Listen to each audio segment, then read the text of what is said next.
Punca dan kesan masing-masing. Faktor harga ekonomi, pengaruh politik dalam atau luar negara memberikan impak kepada kehidupan harian kita.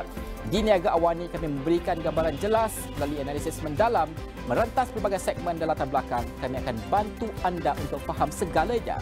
Bisnes, ekonomi, pasaran, Niaga Awani 9 pagi Isnin hingga Jumaat hanya di Astro Awani.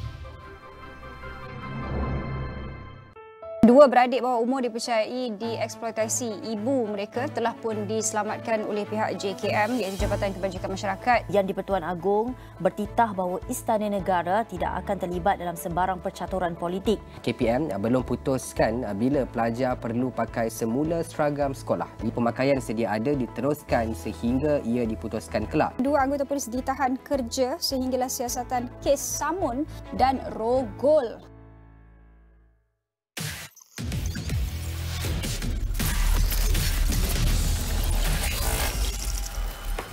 Betul semua tu. Dan lebih lagi.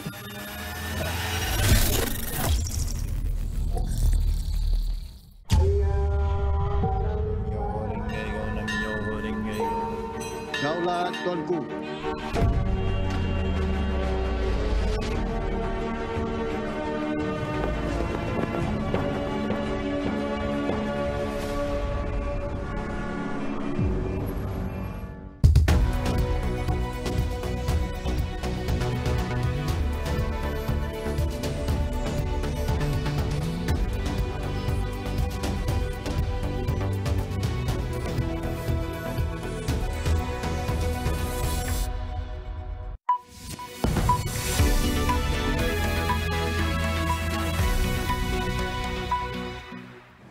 Good evening. You are tuning in to AWANI Tonight with me, Cynthia Ng.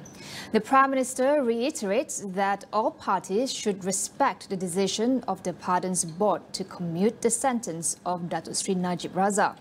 Datuk Sri Anwar Ibrahim says this is because the decision is of the prerogative of the Yang di-Pertuan Agong. Itu Yang di-Pertuan Agong harus memutuskan kalau untuk wilayah persekutuan dalam mesyuarat lembaga pengampunan. Kemudian Yang di-Pertuan Agong memutuskan dan keputusannya itu muktamad. Anwar said the royal pardon application was in line with the given process and that there was no expediting of the appeal. He also denied suggestions that the former premier would need to serve at least 3 years of his sentence before his pardon application could be considered. Citing Article 113 of the Prisons Regulations 2000, he said the Pardons Board must consider the rights of any prisoner.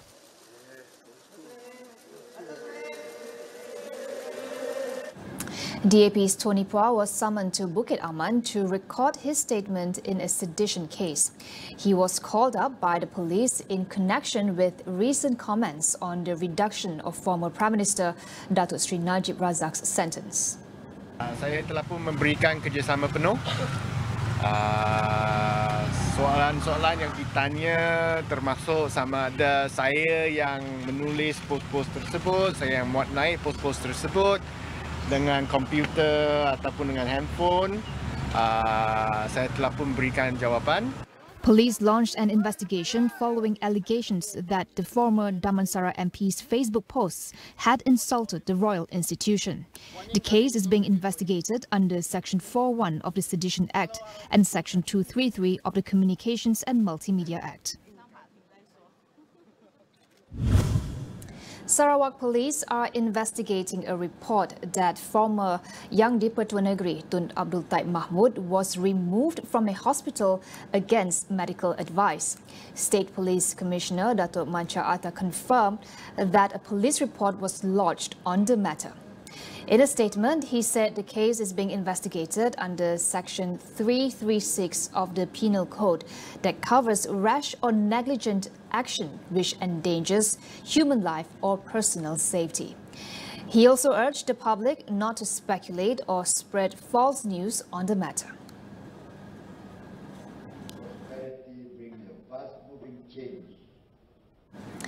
75 of the 131 undocumented migrants who escaped from the Bidor temporary immigration depot on February 1st are still at large. Police believe that the remaining 75 are currently hiding around Tapah and Bidor in Perak. Perak Police Chief Datuk Sri Muhammad Yusri Hassan Basri said this was based on investigations conducted on escapees who were apprehended. He said the search would continue to focus on remote areas such as villages and forests around Tapah and Bidor. The migrants had escaped from the men's block of the depot last Thursday. They included 115 Rohingya refugees, 15 Myanmar nationals of other ethnicities and 1 Bangladesh national. As of 2 p.m. on Monday, 54 have been detained, while 2 others were reported dead after being involved in road accidents. Contributors of the Employees Provident Fund EPF can now use funds from Account 2 to buy insurance for themselves and their immediate family members. According to the EPF, this includes life and critical illness insurance as well as takaful products under iLindung Phase 2. Members may purchase insurance from EPF-approved companies and takaful operators through the iLindung platform within the EPF iAccount mobile application. In a statement, the EPF said since the launch of iLindung in July 2022, more than 102,300 members had purchased policies and takaful products through the platform. Encouraged by this response, the EPF has introduced upgrades focusing on policy and certificate management aimed at extending coverage beyond 1 year. The iLindung platform was launched in July 2022. To be eligible to purchase products, members must be under the age of 55, have sufficient funds in Account 2 and be registered iAccount users. We'll go for a quick break. Stay tuned for more.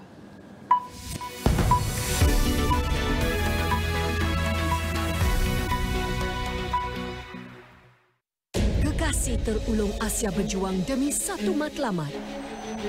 Di sini, semuanya menjadi pertaruhan. Oh, itu istimewa! Itu cukup istimewa! Maafkan mereka! Penat lelah demi takhta terbilang. Waktu terbaik untuk membuka panggung di Qatar. Piala Asia Qatar 2023. Kesemua 51 perlawanan secara langsung di Astro.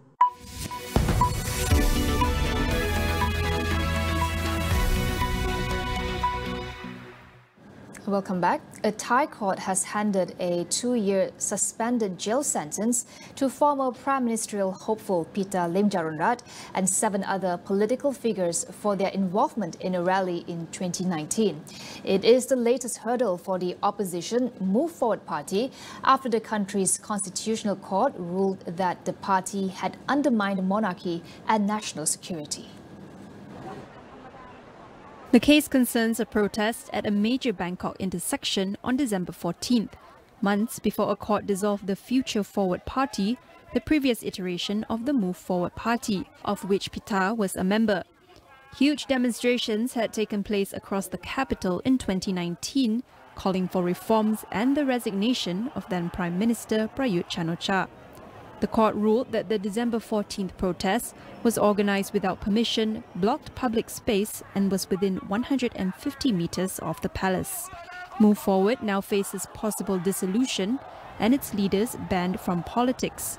All 8 people sentenced plan to appeal the verdict, according to their lawyer. An Australian writer has been given a suspended death sentence by a Chinese court 5 years after he was arrested and accused of spying. Yang Henjun, a pro-democracy blogger, is an Australian citizen born in China who was working in New York before his arrest at Guangzhou Airport in 2019.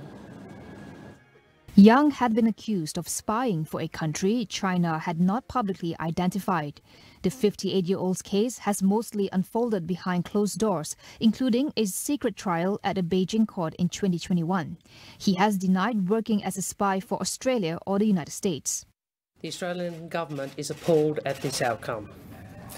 We will be communicating our response in the strongest terms. As a first step, I have directed my secretary to summon China's ambassador to Australia to express our objection. The Australian government was informed that Yang's sentence may be commuted to life imprisonment after 2 years.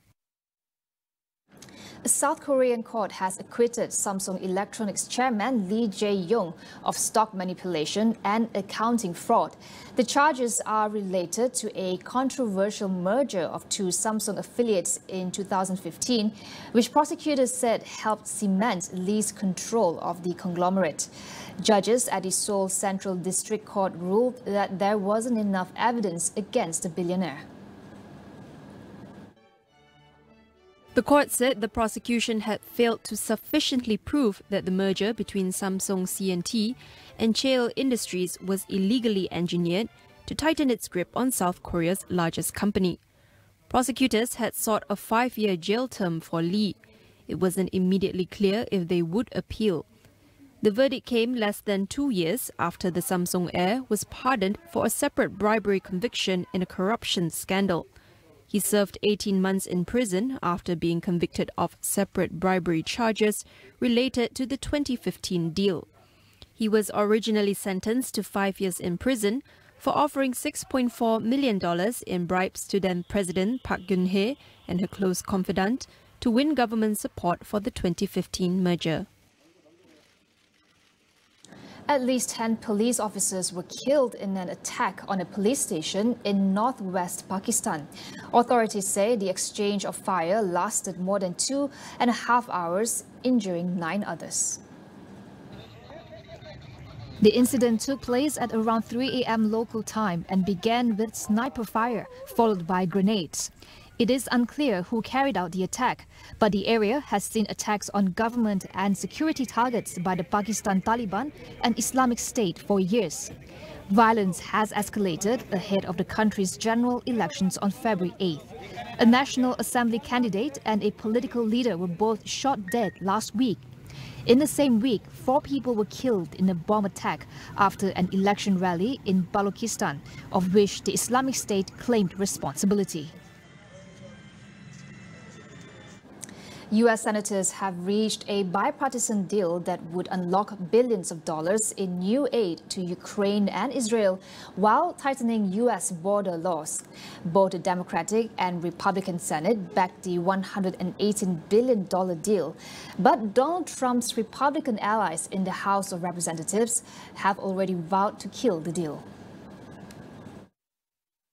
The legislation includes more than $20 billion for U.S. border security and a host of immigration policy changes, including giving President Joe Biden the power to reject asylum seekers if illegal border crossings reach more than 5,000 per week. The legislation also includes $14.1 billion in security assistance to Israel.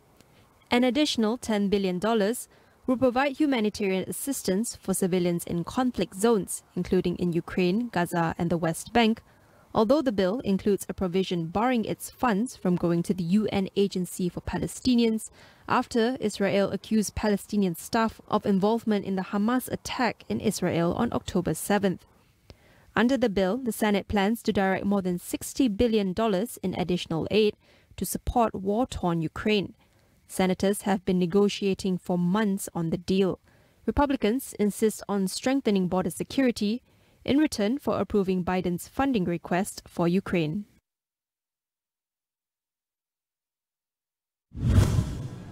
Pop powerhouse Taylor Swift makes Grammy history by winning her 4th Album of the Year award, the most ever by any artist. The 34-year-old picked up the award for her 10th studio album, Midnights, at a ceremony dominated by female musicians this year. With the win, Swift eclipsed musical icons Frank Sinatra, Paul Simon and Stevie Wonder, who each won the award 3 times. For me, the award is the work. All I want to do is keep being able to do this. I love it so much. It makes me so happy. It makes me unbelievably blown away that it makes some people happy who voted for this award too. All I want to do is keep doing this. So thank you so much for giving me the opportunity.